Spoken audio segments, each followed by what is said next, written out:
Hey everybody, Golden Brown here. I'm going to show you how to change your designation from teacher, which is what it generically puts in, to how these people have it so that you have what you do teach. Alright, so first thing you have to do is go to our website and log into Schooloop, which is what the website is still managed by. You go to login. I'm already logged in, obviously.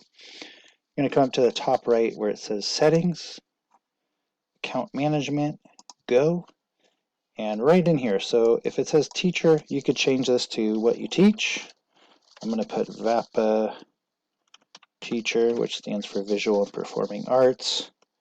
I also am the chairperson for that, so I'm super cool.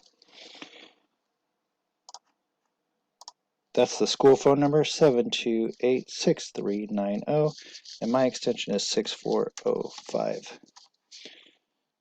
When I hit submit, now I'm going to go back to staff directory. I'm just going to refresh this page, and you're going to see that right here, where I am, now has the phone number for the school, my extension, and it says VAPA teacher chair. So if you're a math teacher, you would put math teacher. Okay. Thank you. Bye.